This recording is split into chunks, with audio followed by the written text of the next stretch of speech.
I had to feed 22 horses every morning before I earned the right to have breakfast. Imagine an 8.5-year-old kid getting up in the dark in Canada and going outside and opening the barn door. And I remember there would be like 30 rats every time I opened the barn door.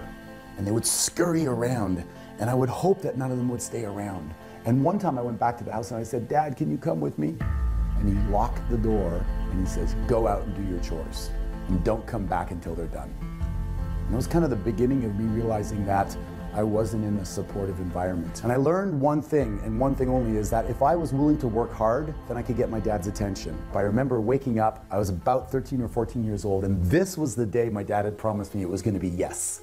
This was the day we were gonna play together. We were gonna throw the football back and forth, and I was super excited. I popped out of my bed and I ran down the stairs, and I saw my father where he always is. His ankle is chained to the desk.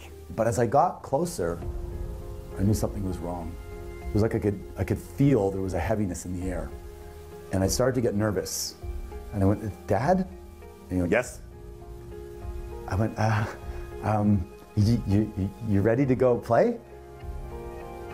And the weirdest thing happened is he turned, he looked at me, and I felt myself shrinking down. And he stood up, and this shadow cast over me, and he goes, "Do you have any idea what it takes to put food on the table? Do you think that this roof just puts itself there? Money doesn't grow on trees, you know. One day you're gonna have to work hard for money. Now get out and play on your own before I put you to work." And I turned around and I walked out, and I never asked him again to play, ever. I don't have one memory of playing with my dad. Not one. The only way I connected with him was when he was working around the house doing a chore. I'd say, "Dad, can I help you?" I'd hand him the nails, or I'd hold the measuring tape. It was the only way. Never once. He never came to my hockey games. He dropped me off in the car and stayed in the car. While all the other parents were tying their skates, I was there alone. I would try to score as many goals as I could so I could go in and tell him that I scored the winning goals. So he'd want to come and look, but he never did. I remember winning honors in school for academic achievement, looking out in the crowd, hoping to see my dad, but he was never there. So the only solace I had was to work hard. So I doubled down on that, and I worked hard, and I'd call him out to look at the task being done, and invariably it was never good enough. So I doubled down again and worked harder. It didn't feel good at the time, but in life, what you do, if you do what is easy, life will be difficult. But if you do what is difficult, life will be easy. I got the difficult part out front, and I got really good at it. By the time I was 14, I saved up enough money to get a scooter. By the time I was 16, I had my first car. By the time I was 17, I thought, you know what? I'm out of here. This sucks. I mean, I could go out and make 4 times the amount of money living on my own, even if I have to pay rent. I don't care. So I moved out. I drove a taxi. I did carpentry. I cut lawns. I washed windows. I did anything that was hard work because that's all I knew. And then my life changed. I got a call from my stepmom, and she said, "Your dad has cancer." So I jumped on a plane and I did everything I could. I took care of the house. He said to me he had some back taxes from Canada that were unpaid. I said, "Yes, I'll pay them for you." I did everything I possibly could. And I remember the day I had to leave to go back to take care of my family. I had a young son at the time, and I had nothing left. And I asked my dad, well, he was probably 98 pounds lying in the bed, and I said, "Dad, can you think of a time when I made you proud?" And I'm thinking to myself, my God, there's a whole bunch. I was almost a millionaire by that time. I had done so many things. I'd risen up, I'd opened a restaurant, I'd learned a new language, I'd done so many things. This was the time he was going to go, "Of course, son, let me read from a list." But instead, he said nothing that I can think of. And I don't know if it broke my spirit or if I thought I had hit rock bottom. I hit another layer, but when I got back home, actually, I was fired from my job. My marriage had fallen apart.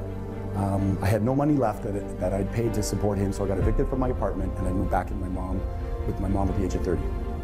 So there I am, 30 years old, working 16 hours a day for 20 years, and I have absolutely nothing to show for it, except maybe a skill set on how to work hard. But I tell you what, when you're down there and you think there's nothing left, it's the foundation to grow from. I thought, what am I going to do now?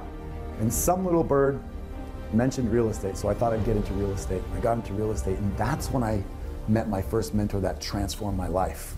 I was in my office one night really late, and I was having a conversation with my mentor, and he walks in and he leans against the door and he goes, "You're still here?"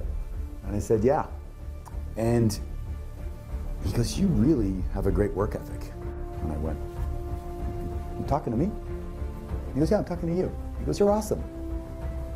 I'm like, "Are you still talking to me?"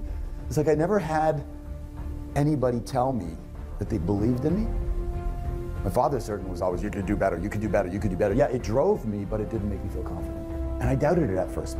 And we started to talk. And he goes, "Oh, so you've labeled yourself stupid, as a loser, and a skinny little kid." He goes, "How do you feel about that?" And I said, "I still feel that way." He says, "You're 30 years old." I go, "Yeah, I know, but I still felt that way inside." He says, "Okay, we're gonna change that. Who's an idol that you have?" I said, "Well, one of my favorite is like Clint Eastwood. He's like rugged. I'm kind of rugged. I feel rugged." He goes, "Perfect. How does that feel when you say that?" I said, "That feels pretty good." He goes, "That's it. I want you to say that 1,000 times. 1,000 times every day, or more if you want. Loser out, ruggedly handsome in." So now what we're gonna do is we're gonna reprogram your brain. Your brain is like software. We're just gonna reprogram it. I said, "How do I do that?" He goes, "Just every time you have a chance, say, 'I'm ruggedly handsome, I'm ruggedly handsome.'" He said, "The words that follow I am follow you. You just didn't know it. You had shitty programming. But now we're gonna change that and change that forever." And I remember driving home, I was so excited. I was so excited because I could change my program. I didn't know it. I thought I was stuck that way my whole life. And all I had to do was have the energy to put it into changing the way I see myself. And it was, I just said it over. I remember screaming in the car, "I'm ruggedly handsome, ruggedly handsome, ruggedly handsome." I'd get up in the morning, I'd say it over and over and over again.